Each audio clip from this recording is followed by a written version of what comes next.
What's going on, folks? It's your boy here, back again in the building, Dr. Sean Thomas, for episode 45 of the Be More Today show. We're back.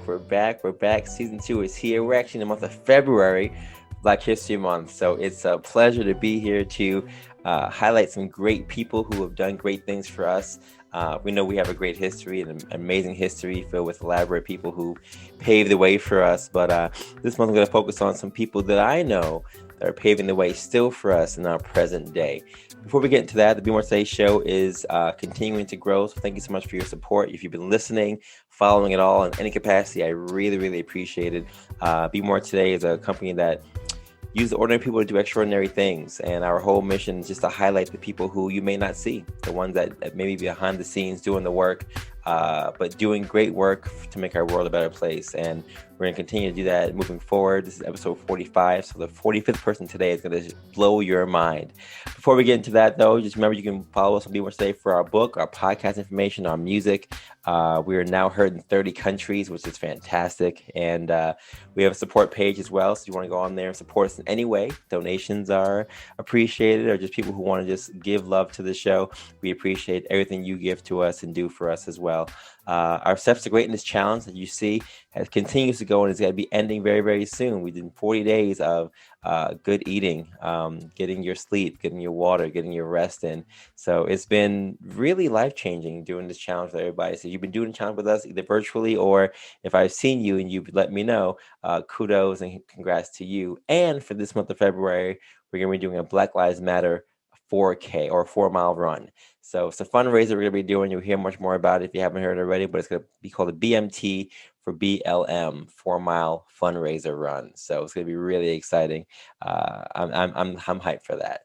My quote for today is very, very simple as always. It's by James N. Watkins, and he said, "A river cuts through a rock, not because of its power, because of its persistence."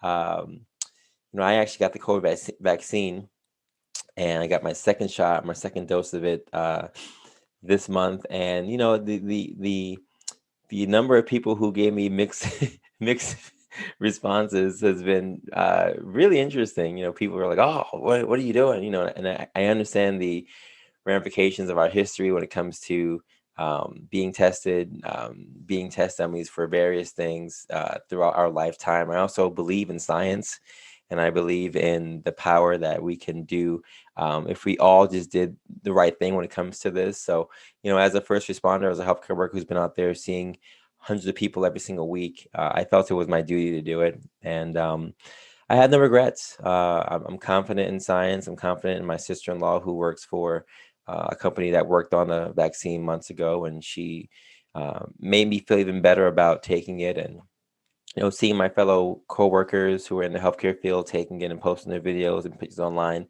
it just gives you more confidence that we're doing the right thing. And yes, there is a fear that anything could happen, because you never know what can happen with side effects and what have you. And everyone's different, clearly. And you're going to see a lot of things online. They're going to show you a lot of different people responding to this differently. But I have faith in science. I believe in science. I believe in our system. I believe that this is going to be something that we are going to have to do to get this thing down. We've tried conventional methods, and we've seen that has not been as successful or as effective as it needs to be. So I'm confident in it. And, I of course, convince everyone or recommend everyone to consult with their doctors, individually for their situations. But for me, knowing that I have a 5-year-old and a wife who are home, the best thing that I can do is protect myself and protect them. So I will let you guys know how that goes, and we will all see how things push forward. But I do think that the quote for me is poignant in the sense that persistence is key, whether you be taking the vaccine or just continuing to wear your mask, whatever you're doing to keep healthy, right? If you're taking your vitamins, if you're getting your rest in, if you're getting your exercise, and whatever you're doing to make sure that you stay healthy, you got to be persistent. And this thing is not going to go away instantaneously. We've seen that. We have to keep pushing forward. Like a river pushes forward. It's not about the power. It's really about the persistence. So keep pushing forward, folks. If you're taking the vaccine or not taking the vaccine, if you're just wearing your mask, I hope everyone's doing that still. But just keep persistent in what we're doing, and keep hope alive. 2021 is still here. COVID is still here, but we're going to keep pushing forward. And, I hope and pray that we will continue to be persistent and vigilant to get this thing out of our society ASAP. Speaking of persistence, my guest for today is just that. He is a young person. I can't even say young anymore because he's old and grown now and doing big things in the world. His name is Hercules Emile Reid, and Hercules was a student at New York City College of Technology studying architectural technology, where he graduated and received a baccalaureate degree in the spring of 2017. Mr. Reid was a transfer student into the City University of New York system for the historically Black college, Delaware State. While attending Del State, he experienced the power of a student's voice while serving as a student government vice president of his freshman class in 2010. In 2014, Hercules Reid was a part of City Tech's first cohort of students inducted into the National Honor Society of Leadership and Success. In 2015, Hercules Reid was elected City Tech's student government president and went on to serve a second term for the 2016-17 academic year. Hercules also served as a CUNY University Student Senate USS delegate in 2015 and 16, where he sat on the events committee planning events such as CUNY's Got Talent. He also played a significant role in fighting for CUNY student tuition freeze and faculty contracts. During the 2016-17 academic year, he was elected to serve as a vice chair for legislative affairs for the USS. While serving as vice chair, he also served as a student representative on the CUNY Board of Trustees Committee on facilities planning and management and was instrumental in a student's return from Iran after the 2017 Muslim ban. Also, Mr. Reid was co-chair of the USS Legislative and Fiscal Affairs Committee and secretary of the Student Voters Awareness Committee. Hercules has served as the co-chair of the city's Council CUNY Taskforce as a student representative and went on to become the legislative director of CUNY University's Student Senate. Through these opportunities, he took all he learned and experienced as a student leader and ran for the New York City Council to represent District 45 in Brooklyn at the age of 26. Hercules is currently an assistant to the Deputy Borough President in the office of the Brooklyn Borough President, Eric L. Adams. Ladies and gentlemen, boys and girls, pets included, please welcome to the stage my friend, my hubcap homie, and the man who is the advocate for the face of today's youth, Hercules Emile Reid. Hercules, what's going on, man? I feel like they needed a standing ovation after that. I mean, I'm blessed. I'm blessed, brother. Like, even it's very rare I hear my own bio. But something that you think about when you hear something like that and how like expansive it is, how much really more happened that you can't even put into words. Yeah. And, I'm here working for the Brooklyn Borough President, and to even think about, like you said, how I got here, it was nothing but persistence, and the want to be more. Yeah, no, it's real, brother. So thank you for having me on your show. No problem. I've been watching you from afar. I had to get you on because I love to highlight people who are doing great things, and I feel like you've been doing that. And I've been at events that you've been at, but didn't know you were there. And I see you post certain things like, oh, I was there. So I just had to connect with you at some point in time and give you kudos for the work you've been doing. And you and I were kind of from the same area for a minute. You were both in the Hudson Valley, doing our Hudson Valley thing as church boys, and now we're both in Brooklyn. And I do a check-in to see how everybody's doing. So how are you doing? What's going on with you? Happy New Year for one. And what's your situation currently with COVID-19 and your work? Yeah, so COVID-19, like for many, definitely rocked my world. Last year was actually one of very tumultuous years where a lot happened that was unexpected. I mean, again, for everybody, but I'm speaking about myself, right? So at the top of the year last year, I actually lost my grandfather, who, lived in Jamaica. And luckily, I was able to build a relationship with him. So that was positive about it. But I did, lose my grandfather. And then we lost Kobe Bryant. And then it just went. April, I lost a friend from high school who was my age, 29. And, he died from some complications. And then in November, my grandmother passed. So while everything else is happening, while COVID is happening, while the Black Lives Matter movement is happening, this was the first time that I've experienced death to that extent. And, I've heard a lot of stories on what happens to people in those experiences, but now I've been going through it. So it's like I'm circling around to it being a year since I almost lost my grandfather, and it's a whole new year. So it's an interesting experience. But outside of that part, during COVID, like many, I was on the front line. I was what you call an essential worker, and not by title and definition, but by the want to serve and the want to help people out there. Because the Brooklyn Borough President said, like, COVID is serious, but the people who have issues and had issues before COVID still have issues now. So for us to be working from home, us to not be on the street and helping out the people in need, it's kind of backwards when it comes to being a public servant. He was like, I'm not going to force nobody to be out there, but I'm going to be out there every day.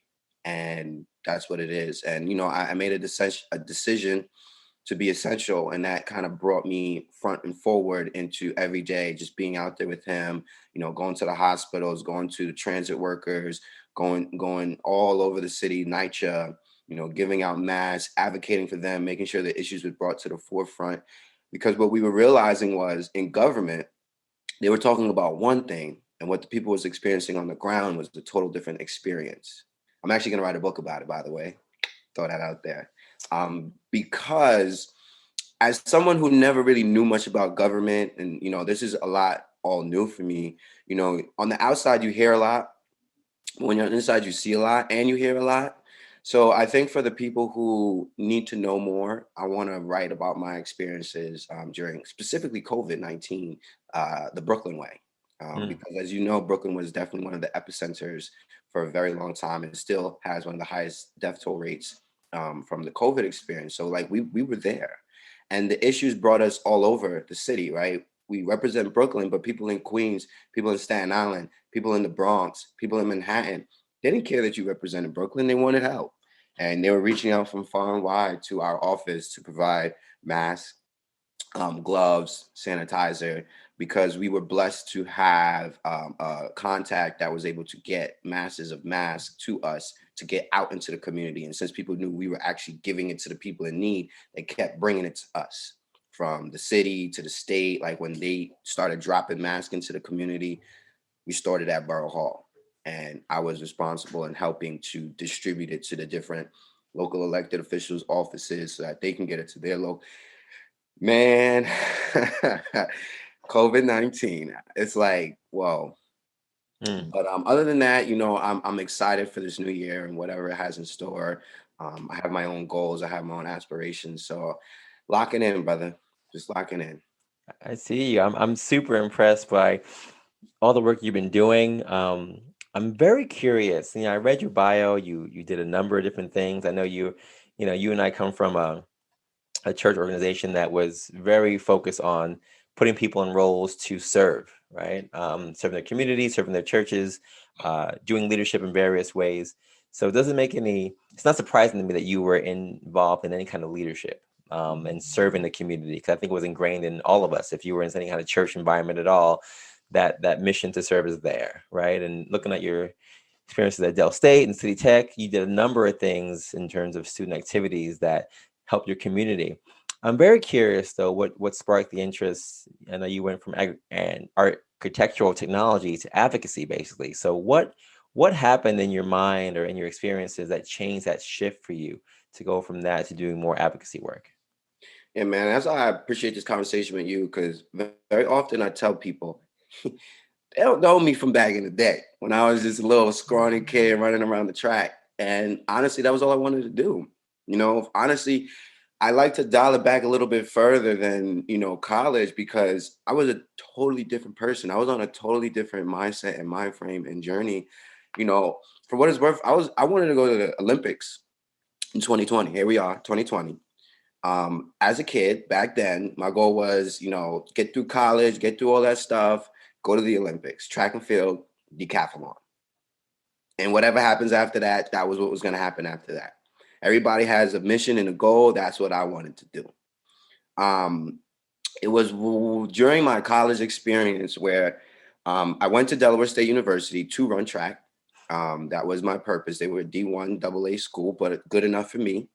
At the time, I wasn't on a scholarship and my grades ended up not being good enough to get on the team. So I was like, well, I'm in college. I'm not going to just go to class. What else is there out there? And that's when I found things like men's council. I found things like student government. And I said, this is cool. You get to do stuff for people and you get to do stuff and create experiences for yourself while you're here at college and build your network and et cetera, et cetera. And with men's council, they also taught me what it meant to be a mentor. It told me what it meant to be like a Black man in society where you're not just living on earth, but you're here to make a difference and our power and our strength. So like really instilling some of those tools that later on, I started to utilize. Fast forward, I couldn't afford Delaware State no more. So I went to City Tech downtown Brooklyn. That's when I transferred to CUNY in the house. And I realized like they had no track team. They had just shut down the entire sports program before I got there, which blew my mind. And then it was like no Greek life, no real anything. Like it was a commuter school. People went to class and they went home. It was even worse than being on a campus with nothing to do. I was like, well, what do I do? So I started taking leadership stuff, opportunities. You saw the leadership and development course in my bio. They had many other stuff that I had nothing better to do. These opportunities took me to the White House. They took me to places that, they were just taking students. And I was like, free trips, free this, free that. But in those spaces, I was getting tools. I was learning experiences, and I was starting to learn about student government and how they are the fun. They're the ones that put on the parties and the events. They have the budget, advocate for students. Like the list was just like, oh. So they're the group on campus I need to go to. I need to be a part of to get involved and be engaged. And they're my peers. As an architect student, I had no intention to be involved with politics. But as I studied architecture, I learned that politics and policy affect everybody's career. Didn't matter if you were doing architecture to nursing to you name it. And if the policy isn't right, nothing else matters. And if the policy is not catered towards you, a Black person, a person of color, XYZ, it's not gonna work out. And in my industry, in architecture and engineering and a lot of these design type majors, unfortunately, there's a lot of white people who run the show. And the idea of sitting in somebody's office for many, many years, sitting behind a computer, started to get a lot less entertaining for me. And I said, well, how do I change the narrative and make sure that we have more access to the table? We have more advocacy for people like me who are going into the industry. And then I realized like student government. Oh, wow. People who go to student government, they're mainly law and paralegal majors. They're mainly political science majors. People who are interested in going into those worlds. And something about me was like, you don't have to be in politics to care about your grades and your absences and at what point it becomes a fail grade. I say you don't have to be a Democrat or a Republican to want clean streets. So I decided to run for student government simply because I wanted to represent architect students, and I wanted them to know that you're another human that has a voice. You're another human that wants representation. I was hearing it all the time. So joined the student government, ran for president, which, again, that's its own story, but people encouraged me.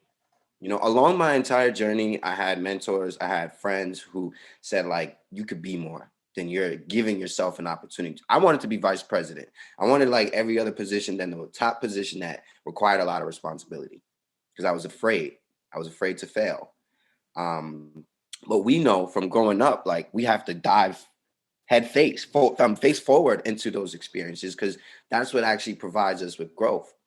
So I signed up to be president. Around that same time, I got hit by a car. 2015. Riding my bike, I was an avid cyclist, bike messenger, and it was a great way to make money while I was in college. I was riding, person ran a red light, hit me, and literally that my life flashed before my eyes moment. Yeah, that happened, and I was injured. And for the first time in my life, I was immobile. I think that's the right word to use. I couldn't move. I was bedridden. My parents at the time lived in New Jersey. They picked me up from Woodhall, slept me up to New Jersey. And the only thing I was thinking about, oh my goodness, I got to run for president in Brooklyn. How how is this gonna happen? Like, I can't even walk. And so over time, the mentality that my mom came into my room, great mothers, she said, listen, I know you're hurting and you can't do both. You can't cry and be emotional and you can't get the work done. So you're either going to focus on your body and your healing and pray that you have another opportunity to run and represent the students, or you find a way to do both and you're not allowing your emotions to get the best of you. And I chose the students. I always say that, I chose the students over myself, even though I did everything at the same time. I started doing physical therapy. I was running my internship. I was, a student government president for the first time. And because of that experience, it made me want it more. It made me more hungry. It made me more committed than the average person. Because I'm like, I fought to get here. And I'm going to make sure that while I'm here, I'm going to actually make a difference. And that's how everything else happened, from, the becoming the vice chair for legislative affairs, helping the student from Iran after Donald Trump's Muslim ban, where as an individual, you say, this is a federal matter. She's in Iran. How am I, a local from Brooklyn, going to make an impact that's meaningful? And in those moments, it was that person in your ear that says, you have a platform, you have experience, put it into action. I did that. And, a week later, right before the ban was lifted, we were able to secure her and bring her back to Boston and drive her to New York. And to this day, I'll say that was one of the most inspiring moments for myself, because there was many moments, but that was one of the many, because you at times feel powerless as a person. And it doesn't have to be in the world of politics, right? It could be in your own journeys in life. And you realize like only you could do something sometimes. And if you do nothing, nothing changes. So I went into the space of, let me do something and then hope for the best. And we were able to, fight through it and get that result. So my time as a student leader, I spent it still studying architecture, which I love. I say architecture gave me a lens to the world that nothing happens on accident. Down to the light switches on your walls being about 4 feet from the ground. It's not an accident. You know what I'm saying? The MTA station where you have those bumps by the train and, certain letters on the stairs as you go up the stairs. Like, even the littlest things, somebody sat there and said, put it here, put this amount, and this is why. And they use psychology even to think about how the user experience is. So, it was a great appreciation during college that gave me a very well-rounded, I always say it's just about experiential learning. College is not just about grades, and I'm happy that I had that experience. Mm, mm. And what an experience it was. I mean, clearly it was beneficial, and the journey from where you wanted to go to where you are now, I think we all have to go through that to really appreciate what we're doing. You and I share similar histories in the sense that, I ran track. Clearly, we talked about this back in the day, and from running church Olympics to whatever else. And, it's a thing that also gives you that sense of drive. Sports and that whole competitive nature can really push you to be your best, physically, but it carries over to other things, and that clearly carry over to you, to all the things that you've been doing. And the fact that you are now working for the District 45 in Brooklyn. And you talked about some of those things about what you've been doing with COVID-19. What does your everyday job or life entail working for the office of the Borough President? Yeah, so kind of to bring people to the missing part of the storyline, after college, um, I actually wanted to go back to running track. I had every intention. I said, you know what? I graduated, even though I had this accident where my knees got blown out pretty much. I'm going to still shoot my shot.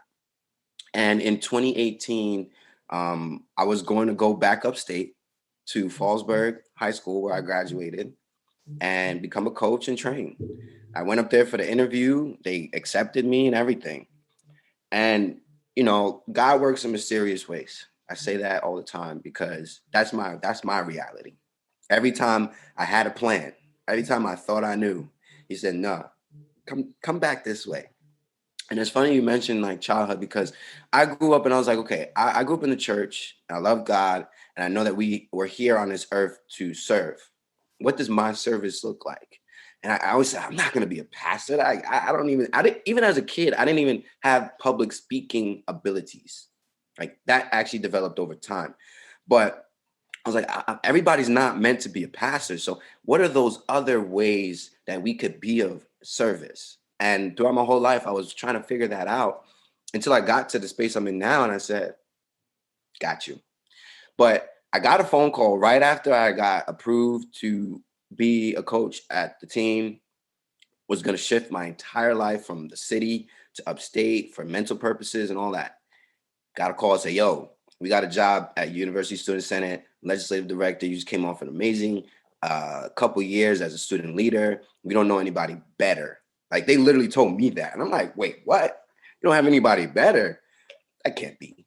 and you know, long story short, I ended up taking the job because there was some things that I wanted to finish. And I felt that if God wanted me to be in the Olympics, it could still work. And if he didn't, I would know.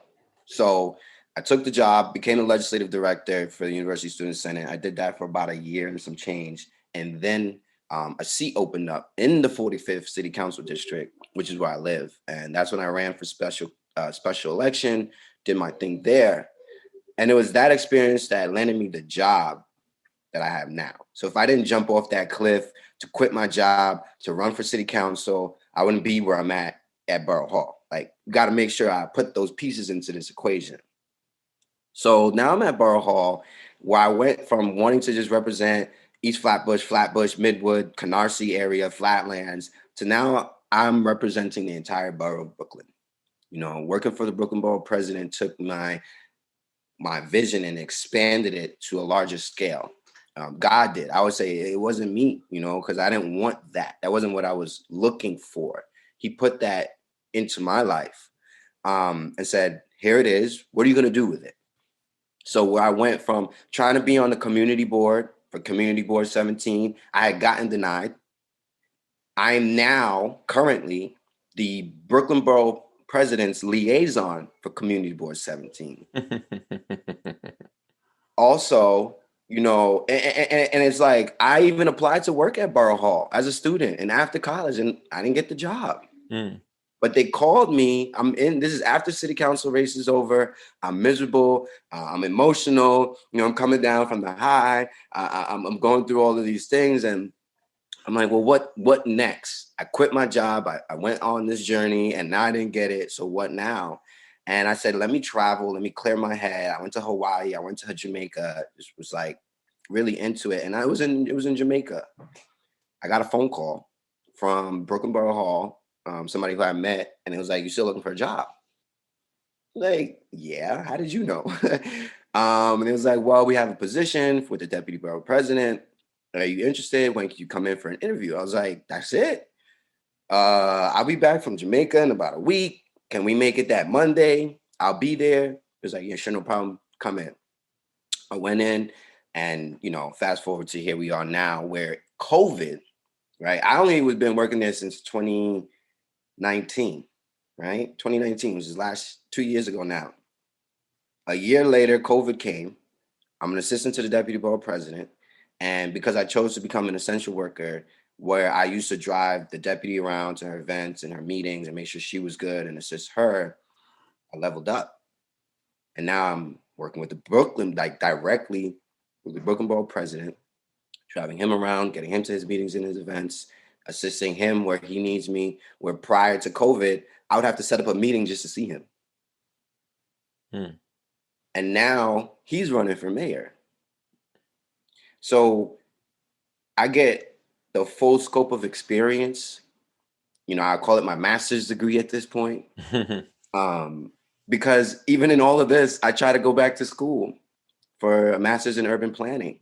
Where I said, how can I connect my advocacy and governmental experience with my love for architecture?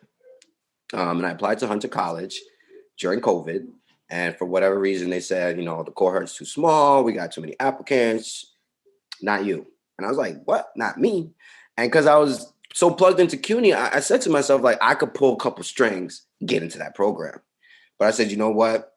as a believer, something saying to me, not right now, not never, not that you can't get into Hunter, but pump brakes. Let's wait and see what happens. And I was able to be where I'm at, commit the way that I am committed to what I'm doing, and I'm going for a ride right now.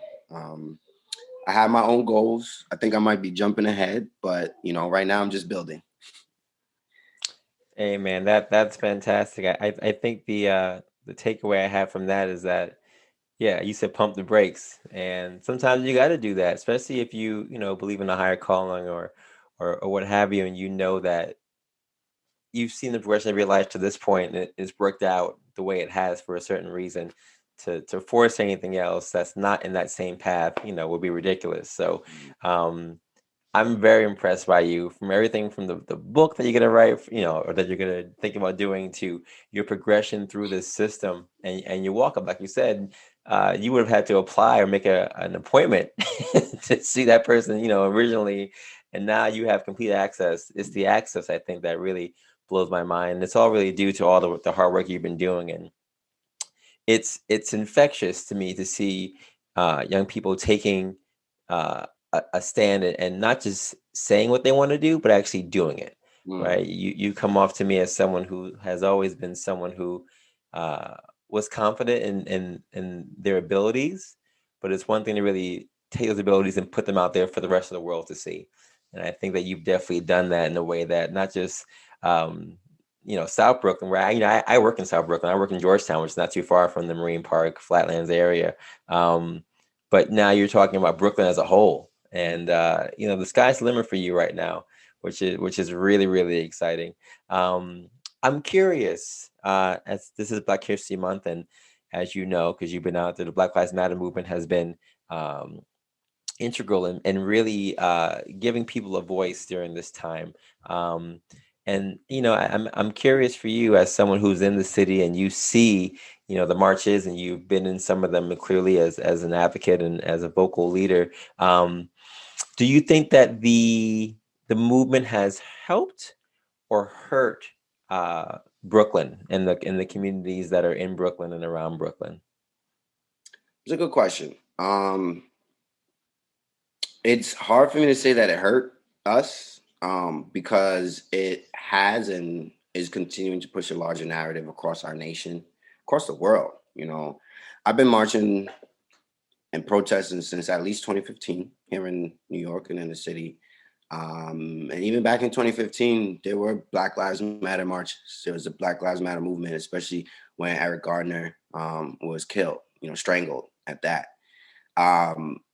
And what I'll say was different this time than any time before was, one, the length. We literally almost marched for about 6 to 7, 8 months throughout the year. It's been a while since something that extensive has happened. And while people were like kind of annoyed, it was still happening in certain areas, or frustrated, there were people who never marched in their life, who never stood for anything, who never voted, who never knew who this local city elected was, their city council member, their assembly member, never knew what role the police played in different scenarios, who maybe never even had friends here in New York City.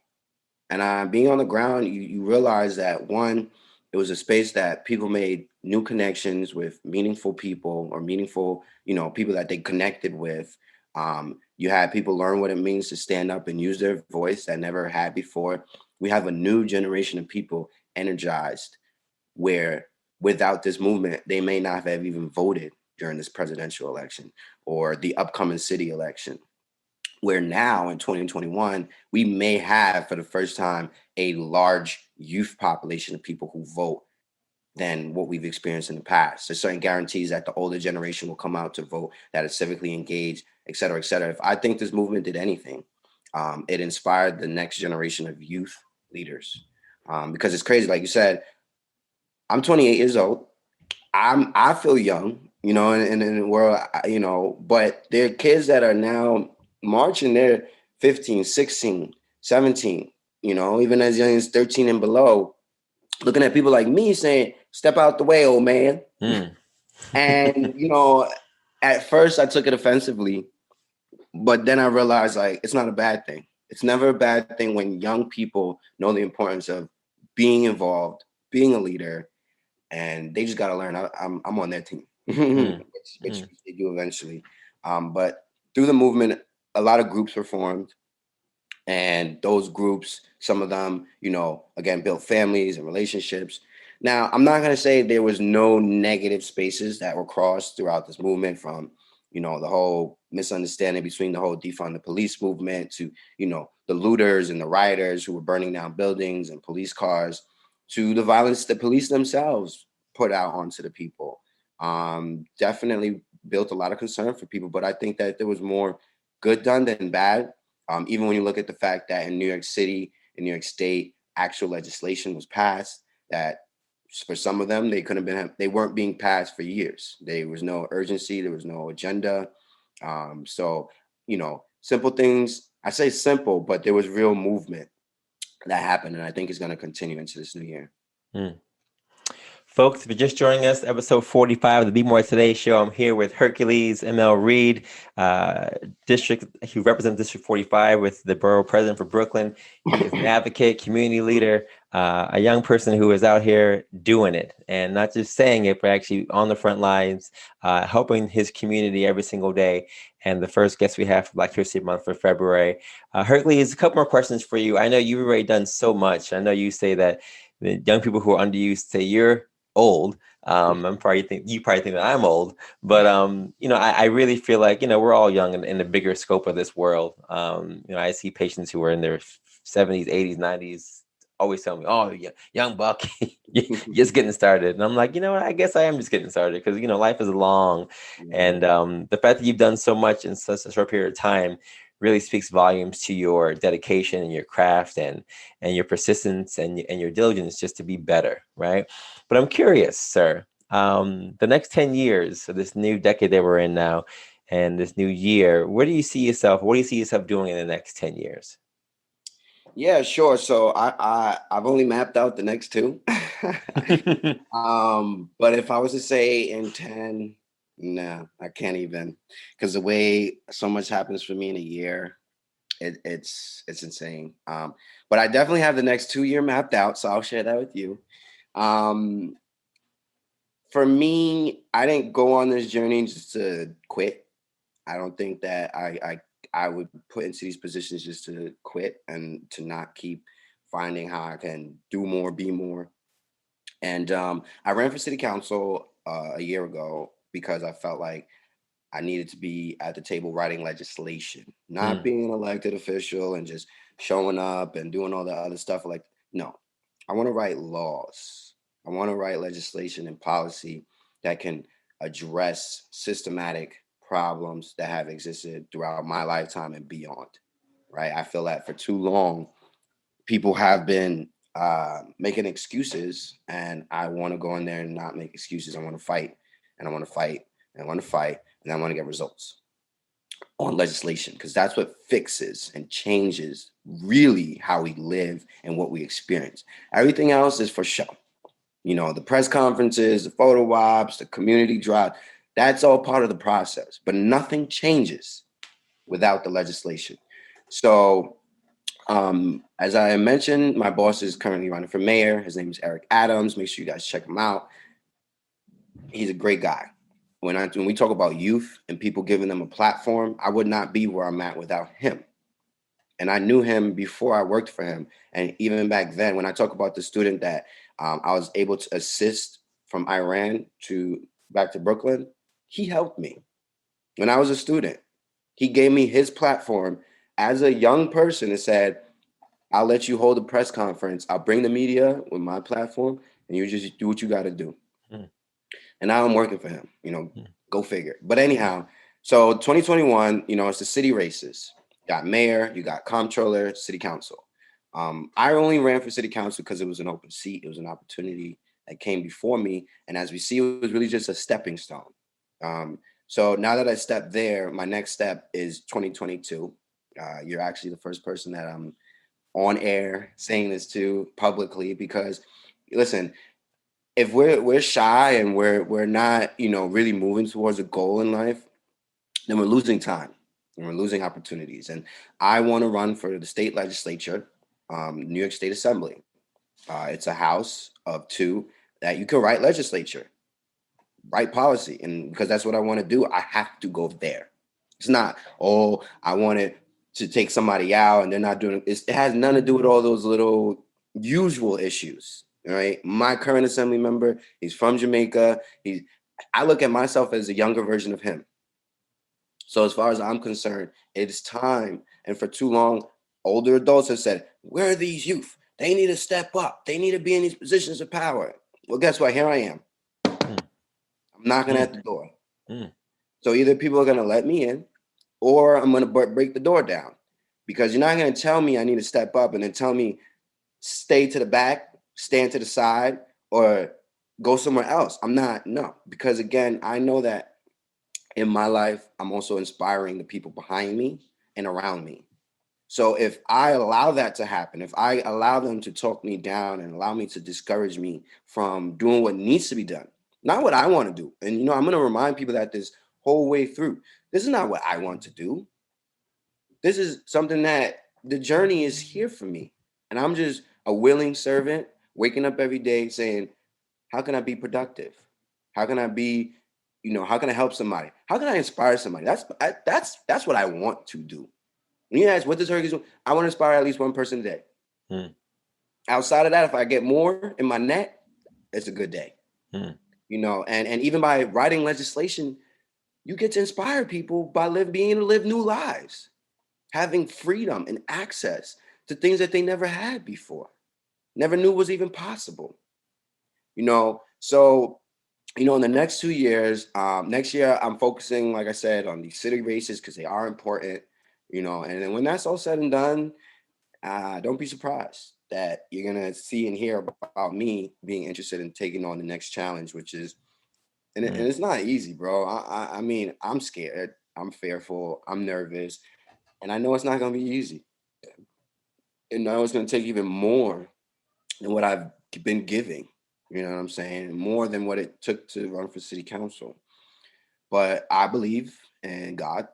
And, that honestly has continued to be my stronghold in moving forward and not being fearful, when it comes up, at least, because we can't avoid the fear part, it's just human nature. So just more grinding, more inspiring, and more bringing people with me, right? Because in this journey, that's been my motivation as well, to not go alone, to bring people with me. I mean, even when I ran for city council, people were on my team that never voted before, never participated in an election, in a campaign, my friends, my peers, people my age. And now, because of those simple experiences, they care.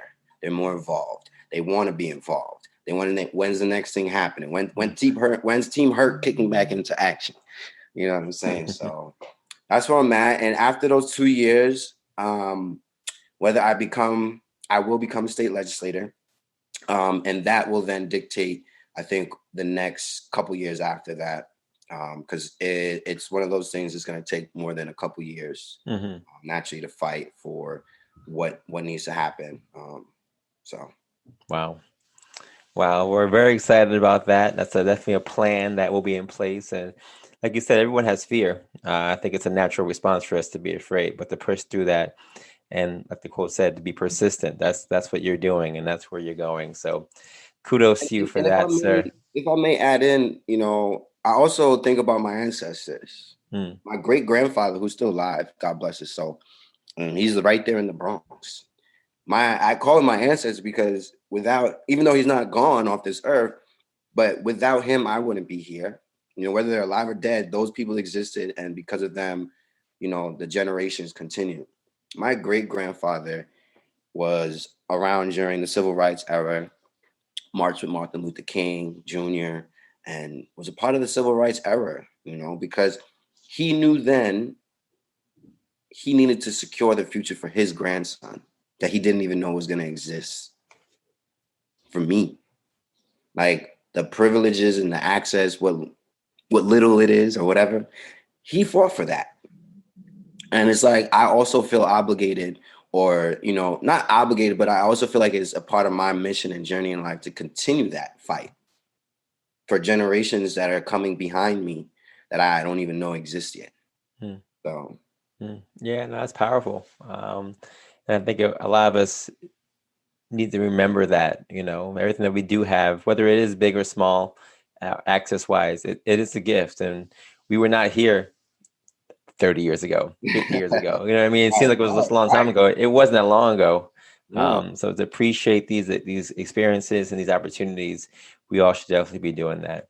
And that's why I want to have you on the show, because I feel like you, sir, really embody what Be More Today really is and what it stands for, even the phrase by itself. And I've asked everybody on the show what they think Be More Today means to them, because it's different for everybody. So Hercules Emile Reid, number 45. What do you think the phrase "be more today" means to you? It's interesting. Before I get there, when I think of 45, I think about Donald Trump. And I'm sitting here like, every time you say it, 45, 45, I'm like, nah. But I get it. It's a joke. Ha ha ha. Side note. Be more today means to me that even what I thought I was heading towards that is a challenge, I could do more. Even in those spaces that I feel I am stretching, I could stretch some more. And even when you feel like you've stretched, you can still keep stretching. That's what that means to me, because often we think, okay, this is, oh my goodness, I don't even know how I'm going to get through this. And after that, I'm done, you know. But be more to me means getting to that point where you finish that accomplishment and saying, like, there is more. And I'm willing to continue to be uncomfortable. Being uncomfortable, I always say, yields growth. And be more means you're willing to go down uncomfortable journeys to get to that part where you can look back, because it's all about looking back and saying, like, wow, all right, I'm going somewhere, I'm doing something, waking up every day with purpose. I hear that. What's one thing you want to start doing this year, or have already started to do for 2021? Definitely working out again, man, because my job, naturally, I'm in the car a lot every day. And then when I'm done running around the city with someone who's still running around when I'm done, I realize, like, what keeps him going is his diet and exercise. He's big on the whole vegan lifestyle, huge advocate for that. And while I may not necessarily get to the vegan part, I understand that diet plays a huge role in energy and a lot of things. And then, of course, the part of working out. I've been spending a lot of time sitting down, and I'm used to being active. So for me, it's really just getting back out there, running again. I always say I want to breathe again. Like, I want to breathe like I was back in Kingston on a track during, conferences where, the world was mine and I just felt good. And, I kind of want to, I know when you age, things do change, but I know that a lot of it's just slack. So I want to get more intentional about that. And my finances, as I continue to get older, I want to make sure that I build the foundation that I need to have one day an amazing family and being able to provide for them. So those are some of my goals, is just continue building my foundation for my future. Mm, mm. Very impressed by you, Hercules. You've Oh, come. Okay. sorry. Most important, building my relationship with God, my spiritual journey. I will say that in this process, it's easy to lose your way in a space of connection. And losing my grandmother in November, it really rocked my world, because she was somewhat of spiritual rock guidance for me that I relied on.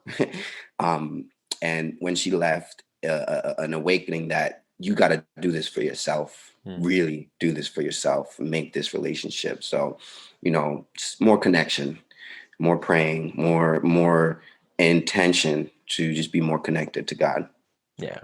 Yeah, that's deep. And all the things you said, including the final one, are all going to be the things I think that if we all did a little more of that, right? If we all were a little more cognizant of our health and making sure that work doesn't take over our bodies, that we keep our spiritual connection there, we're going to see changes. We're going to see progress. We're going to see growth. It's inevitable. It's been since the beginning of time. They've been doing that, and like you even said, our ancestors have laid down that foundation for us to stay grounded in those things. And sometimes we stray away from those things, but I think if we all just get back to it, we'll be better for this year than we were ever before. So any final tips you want to share with aspiring young people like you in advocacy work, people who want to follow your footsteps into the community work that you're doing, or any tips you want to share about just what you're trying to do for next year or for this year?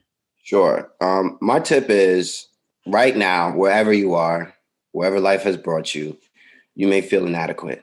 You may feel not enough. You may feel like certain things aren't meant for you. Certain lifestyles aren't yours to live. But I want to encourage you to say to yourself that you're your biggest limitation. Your mind is your biggest limitation.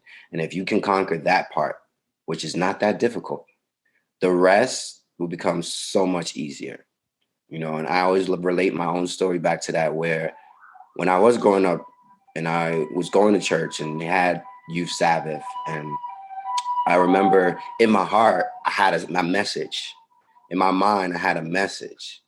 I got on stage and nothing came out because of my nerves, because of my fear, because I thought it wasn't for me. That space was not mine to obtain. It was for others. Fast forward to 2017 when I graduated. I stood on one of the biggest stages that I could have in my life, the Barclays Center in Brooklyn, on a stage, live streaming to tens and thousands of people, and tens of thousands of people being right there in that auditorium. Back when I was a little boy, I didn't see that as possible. But it was a commitment to being, it's funny, you're going to have me saying be more all the time now. But it was my commitment to saying, like, I want to be prepared that if I have to speak in public, I'll be prepared. So tackle those things that feel the most uncomfortable. I cannot stress it enough. My realest, biggest line is, the moment you feel complacency seeping in is when you should challenge yourself even more to be uncomfortable, because the natural result will be growth. So when you feel that itch of, oh, this is not comfortable, that's where you need to be sometimes. I love it.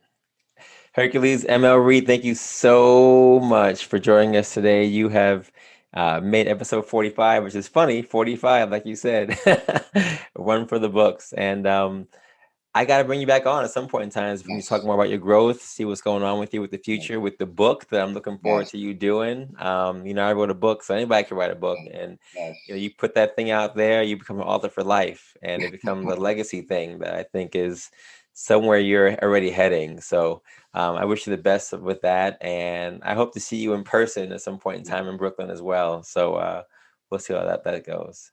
Yeah, man, I've definitely been following your journey as well since pretty much Kingston. And, I've been following you as well and saying, like, that's somebody that I know is so committed to the journey that they're on and inspiring others in the space of health and wealth and exercise and seeing you even in the space of education. Oof. As a black man, knowing there's another one of us out there with degrees, and it's an inspiration. You know what I'm saying? And I've always looked for Black men specifically that I could look to and say, like, not I want to be like him, but I want to be as committed to my journey as this individual. So thank you for what you're doing. Thank you for creating this space for me and others.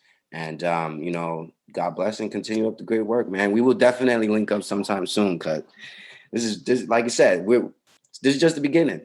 You know, we're still scratching surfaces. So yeah, I appreciate that very much. I appreciate that very, very much. And folks, don't forget our quotation from today, written by James Watkins. A river cuts through a rock, not because of its power, but because of its persistence. You heard Hercules talking about his journey, persistently talking about his journey, what he's gone through to be where he is, and he's not done.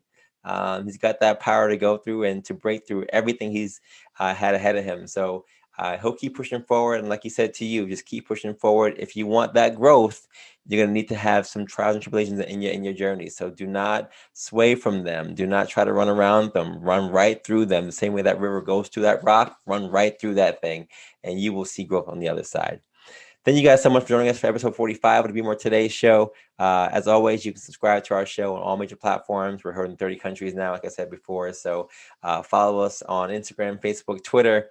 And if you want to send us any messages, either on social media or by email, email is bemore2day@gmail.com.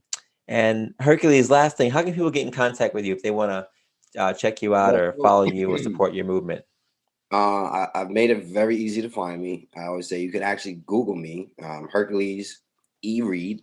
But on social media, it's Hercules HERCULES_Reid, REID. So first name, last name will bring you to my LinkedIn, my YouTube, Instagram, Twitter, you name it. Very easy to find me. Cool. And that's it, folks. Episode 45 in the books. Follow Hercules Reid. He's a young man doing great things in the community, and continue to follow us every single Monday for the Be More Today show. And as I always say, have a good day, have a good night, have a great life, and continue to take your steps to greatness to be the best version of you. Peace.